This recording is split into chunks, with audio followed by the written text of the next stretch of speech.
আমার শেষ ইচ্ছে হলো আমি দেশ থেকে ইতিম শব্দটা মুছে দিতে চাই। এই বাচ্চাগুলোর মধ্যেই আমরা আমাদের জীবনকে খুঁজে পাই।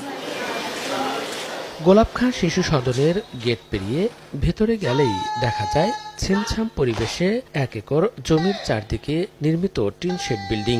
মাঝে একই পোশাকে সুশৃঙ্খলভাবে পিটি প্যারেড করছেন সেখানকার বাসিন্দা বিভিন্ন বয়সের শিশুরা। পাশে দাঁড়িয়ে দেখছেন এসব শিশুর মা বাবা বিলকিস বানু ও রবিউল ইসলাম। কারো মা নেই, কারো বাবা নেই, নেই কারো বাবা মা দুজনেই। পথ থেকে তুলে এনে প্রথমে নিজ বাড়িতে তাদের পরিচর্যা করেন এই দম্পতি। পরে সংখ্যা বাড়তে থাকলে 14 বছর আগে নিজ খরচে শুরু করা এই শিশু সদনে শুধু ভালোবাসা আর মায়ার জালে জড়িয়ে যান এসব শিশুর বাবা মা। নিজ হাতে শিশুদের পরিচর্যা, খাবার খাওয়ানোর কাজ করে থাকেন বিলকিস বানু।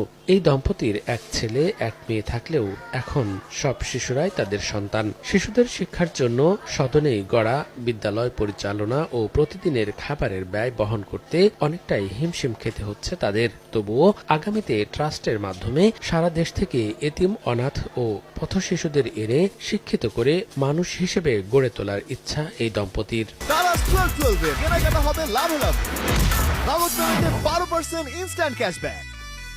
আমি যে এতগুলো সন্তানের মা, এরা যখন আমাকে এসে মা বলে, অথবা একটু বাইরে থেকে আসলাম, সব বাচ্চা যখন ঘিরে ধরে মা আসলো মা আসলো, আমার গর্বে বুক ভরে যায়।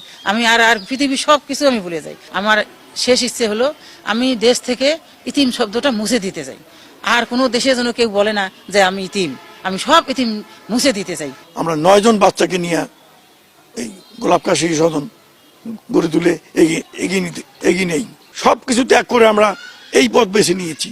এই বাচ্চাগুলোর মধ্যেই আমরা আমাদের জীবনকে খুঁজে পাই। এরা যখন বাবা বলে ডাকে ছেলে মেয়েরা, তখন বুক ভরে যায়।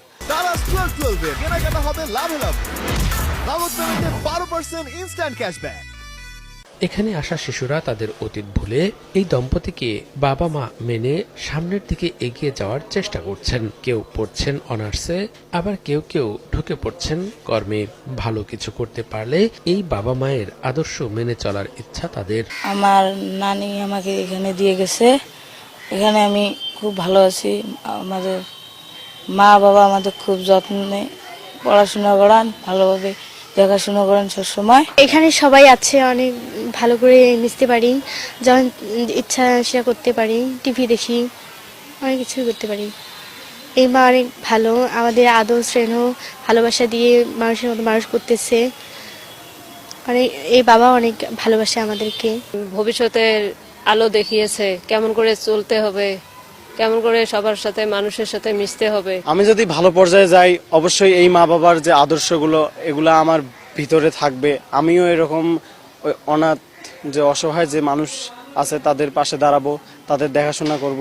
মার্কেটের বারান্দায় কুকুরের পাশে পড়ে থাকা 1.5 বছরের শিশু প্রীতিলতার প্রতি মায়া থেকেই 2009 সালে রবিউল ইসলামের বাবার নামে গোলাপখাঁ শিশু সদনটি প্রতিষ্ঠা করেন এই দম্পতি। পরে প্রীতিলতার নামে গড়া মার্কেটের আয় ও হৃদয়বান ব্যক্তিদের দেয়া কিছু অর্থে পরিচালিত হচ্ছে শিশু সদনটি।